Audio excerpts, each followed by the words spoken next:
Oi, pessoal!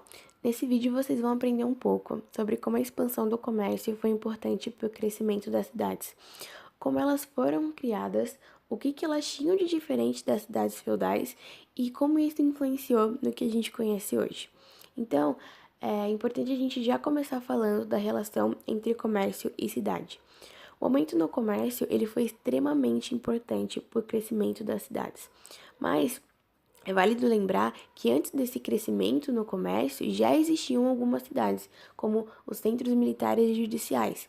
Só que mesmo havendo um certo tipo de movimentação, mesmo as pessoas indo a esses lugares com frequência, essas cidades elas ainda eram muito rurais. Elas não tinham privilégio, elas não tinham oportunidades.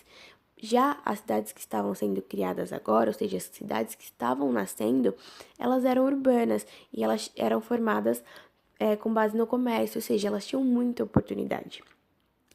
E elas eram construídas já em pontos estratégicos para facilitar essa expansão do comércio, para facilitar a movimentação do comércio, para que ele não ficasse centralizado apenas em um lugar e que ele fosse passando para diversos lugares. Então, normalmente, elas ficavam entre duas estradas ou no começo de um rio. E nesse local tinha uma igreja e uma zona fortificada que era chamada de burgo. E esse burgo ele dava proteção em caso de ataque. A imigração das pessoas das antigas cidades para essas novas cidades foi inevitável e foi cada vez mais crescendo, porque o comércio ele trazia, ou seja, ele representava melhores oportunidades de trabalho, assim, não só de trabalho, de muitas outras coisas, mas ele representava principalmente grandes oportunidades de trabalho. E junto com o nascimento dessas cidades, também surgiu uma nova classe, a classe dos burgueses, que eram os mercadores. E esses mercadores, eles tinham pensamentos muito diferentes dos pensamentos feudais. E com isso, foi surgindo conflitos entre essa nova classe com a classe antiga, porque o comércio, ele trazia toda uma liberdade que era extremamente evitada pelo sistema feudal. Ou seja, a vida nessas novas cidades era diferente. A riqueza ela se tornou mutável, ela se tornou resistente a barreiras. E os antigos costumes feudais, eles não cabiam, eles não eram aplicados nessas cidades. Então, o que aconteceu? Os mercadores eles começaram a se unir em associações que eram chamadas de corporações ou ligas, e essas associações elas tinham o objetivo de conquistar toda a liberdade que era necessária para que a cidade continuasse crescendo. Então, tudo que fosse desnecessário para que essa cidade continuasse crescendo, eles cortavam, não era importante que entrasse. Existia um antigo provérbio alemão que também poderia ser usado em toda a Europa, que falava exatamente assim: o guarda da cidade torna um homem livre.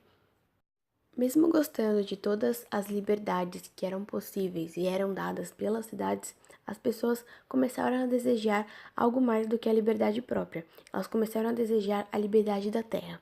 A partir daí, a terra ela passou a ser olhada de uma forma muito diferente.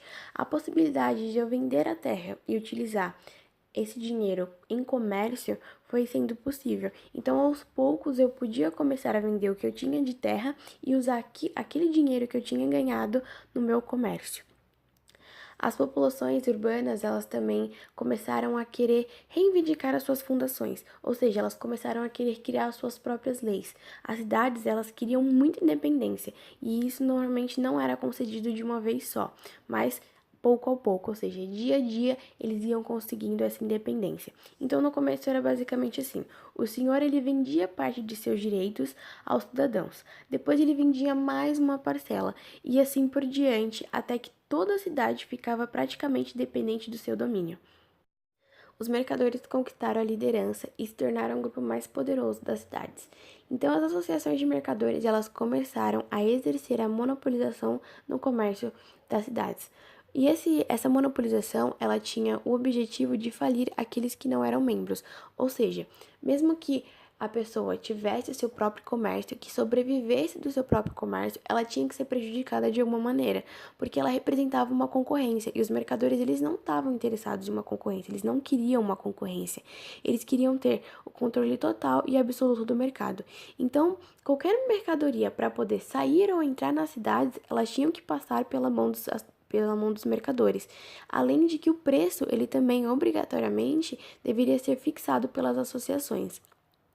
Com base nisso, a gente pode falar sim que os membros eles tinham certos tipos de privilégios, só que eles também tinham que seguir algumas coisas, né? Eles podiam opinar na escolha de funcionários da cidade, podiam ocupar postos no governo, mas eles tinham que obedecer vários regulamentos. E caso eles não obedecessem esses regulamentos, eles saíam das associações e sofriam certos tipos de punição. No início da era feudal, o dinheiro era inativo, ele não tinha nenhum tipo de importância, e a posse da terra era fonte de riqueza única, e essa fonte de riqueza única trazia o poder de governar tanto para o clero quanto para a nobreza. Já com a expansão do comércio, o dinheiro ele se tornou ativo, vivo e muito importante, e com isso surgiu um novo grupo, e esse grupo ele vivia exatamente da compra e da venda de mercadorias, e a posse desse dinheiro trouxe o poder de partilha do governo para o nascimento então da classe média. Portanto, é possível perceber que os direitos que os mercadores e as cidades conquistaram mostram a importância do comércio como fonte de riqueza, porque o comércio ele mudou totalmente a ideia de a terra ser a única fonte de riqueza, e com isso surgiu a riqueza em dinheiro, ou seja, a riqueza em capital.